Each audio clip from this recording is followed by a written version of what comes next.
Alright, so today I'm going to show you how to use the slice feature in your design space for Cricut. It's a pretty simple feature, but a lot of people get really frustrated because it won't let you slice multiple layers of an object. So if you're trying to do that, you have to hide that layer first.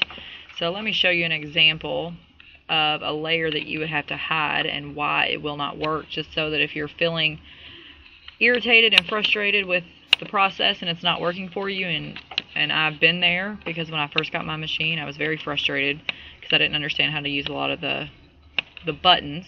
So right now it gives me the option to have a slice, okay?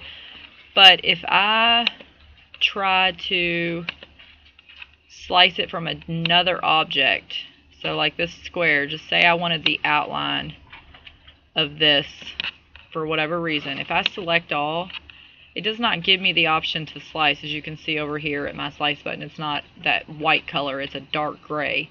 But if I come here and I hide one of the layers, it will give me the option to slice when I select all.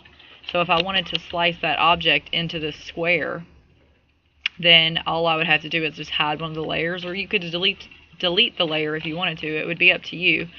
And now, as you can see, it gave me the option to slice it from the original, and now I have the snowflake cut into the square. Another feature that I use the slice tool for is if I want to like replace a letter in text. So I might type love, and I think I want to make my O a heart today. So if I wanted to keep that all one text, I could insert a shape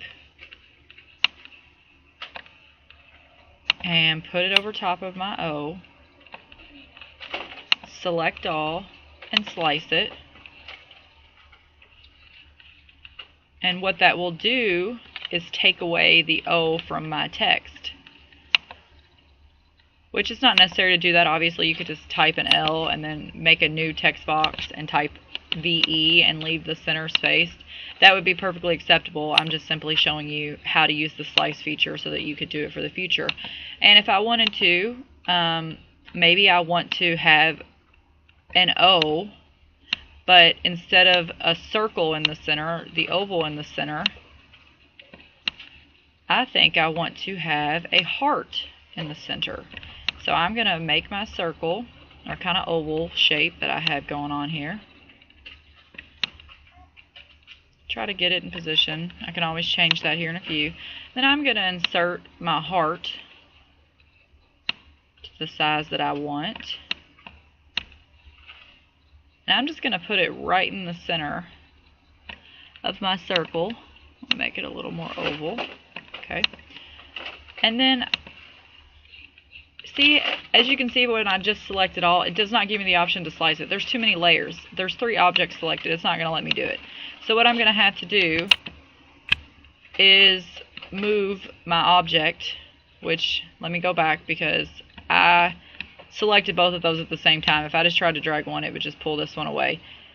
I hit the first one and I held down the control button on my keyboard, and then I clicked on the heart, and that will select both of them so that I have the option to move them as a whole unit.